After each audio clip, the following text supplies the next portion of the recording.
Namun kalau Bapak Ibu itu perlu untuk pinjaman lagi, maka Bapak Ibu mau tidak mau juga harus negosiasi ke pihak bank untuk melakukan pelunasan. Karena ketika ada sisa hutangnya belum terbayar, apalagi di bank itu kan pasti akan masuk ke slip OJK, akan mempengaruhi kolektibilitas data Bapak Ibu, sehingga akan mempengaruhi Bapak Ibu ketika Bapak Ibu itu akan melakukan pinjaman lagi.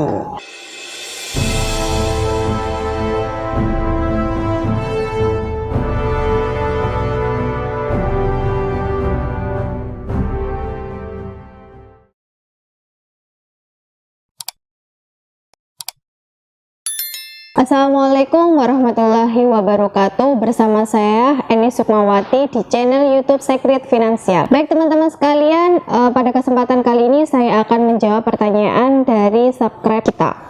Pertanyaannya seperti ini, Bang mau tanya, misal aset sudah dilelang terus kurang dari jumlah hutang, bagaimana Bang? Soalnya aset satu-satunya. Jadi ini asetnya itu sudah dilelang, namun ternyata hasil penjualan aset tersebut melalui lelang itu tidak mencukupi untuk membayar seluruh hutang. Solusinya seperti apa? Baik, jadi begini Bapak Ibu sekalian, banyak ya dari debitur macet itu banyak sekali ketika aset itu dilelang namun tetap tidak cukup untuk bayar hutang dan sisa hutang tetap ditagih ya oleh pihak bank. Kapan itu saya juga ada klien ke kantor itu asetnya sudah dilelang, jadi hutangnya itu kalau nggak salah itu hutangnya 7M, kemudian asetnya itu dilelang sekitar kurang lebih 4M, jadi masih ada sisa hutang. Kemudian sisa hutangnya itu ditagih. Jadi begini Bapak Ibu sekalian, terkait dengan nilai lelang itu dasarnya adalah nilai likuidasi. Jadi biasanya bank itu menentukan nilai lelang itu berdasarkan nilai likuidasi, bukan dari nilai pasar ya. Jadi seperti itu. Ketika lelang pertama, kedua itu tidak laku, mereka kebanyakan akan menurunkan nilai lelang seperti itu. Jadi bagaimana ketika Bapak Ibu itu sudah kehilangan aset, kemudian aset satu-satunya namun tidak cukup untuk membayar hutang? Solusinya ada beberapa Bapak Ibu seperti ini. Jadi ketika aset itu sudah dilelang, Bapak Ibu bisa mengajukan dana kerohiman kepada pemenang lelang.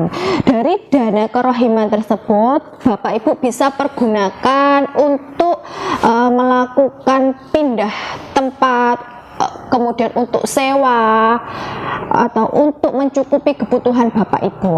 Kemudian terkait dengan sisa hutang yang ada di bank, jika Bapak Ibu perlu untuk melakukan pinjaman lagi, ya Bapak Ibu silahkan negosiasi dengan pihak bank, atau dana kerohiman dari pemenang lelang itu bisa Bapak Ibu gunakan untuk menutup sisa hutang yang ada di bank. Kemudian untuk Bapak Ibu yang sudah tidak perlu melakukan pinjaman lagi atau mencari pinjaman lagi, cukup tidak usah dibayar. Karena Bapak Ibu pasti merasa sudah kehilangan aset, kenapa saya harus bayar hutang? Kalau orang-orang kan biasanya berpikirnya hutang itu dibawa sampai mati, hutang itu harus dibayar. Namun Bapak Ibu dengan seiringnya waktu Bapak Ibu kan sudah bayar ya, dulunya sudah bayar, mencicil itu kan pasti kan masuk ke bank, yaitu untuk bayar bunga, untuk bayar macam-macam lah ya. Anggap aja sisa hutang itu sudah dibayar dulunya waktu Bapak Ibu itu bayar cicilan, untuk bayar bunga seperti itu. Nah, daripada Bapak Ibu untuk bayar bank, lebih baik uangnya digunakan untuk keluarga, untuk kebutuhan sehari-hari, kemudian uangnya dapat digunakan untuk anak yatim, itu kan lebih bermanfaat seperti itu. Itu opsi kalau Bapak Ibu sudah tidak perlu pinjaman lagi. Namun kalau Bapak Ibu itu perlu untuk pinjaman lagi, maka Bapak Ibu mau tidak mau juga harus negosiasi ke pihak bank untuk melakukan pelunasan. Karena ketika ada sisa hutang yang belum terbayar, apalagi di bank, bank itu kan pasti akan masuk ke slik OJK, akan mempengaruhi kolektibilitas data Bapak Ibu, sehingga akan mempengaruhi Bapak Ibu ketika Bapak Ibu itu akan melakukan pinjaman lagi. Baik Bapak Ibu, itu yang bisa saya sampaikan. Untuk sisa hutang dari bank atas aset yang sudah kelelang, opsinya ada dua. Bapak Ibu bisa melakukan negosiasi dengan pihak bank apabila Bapak Ibu itu masih perlu pinjaman di bank, karena akan mempengaruhi kolektabilitas di slik OJK Bapak Ibu. Namun jika Bapak Ibu sudah tidak perlu melakukan pinjaman lagi, ya sudah, tidak usah dibayar. Uangnya akan dibayar untuk pelunasan ke bank, lebih baik uangnya untuk makan anak istri atau uangnya diberikan kepada anak yatim, karena itu lebih bermanfaat. Baik Bapak Ibu, itu yang bisa saya sampaikan, semoga bermanfaat.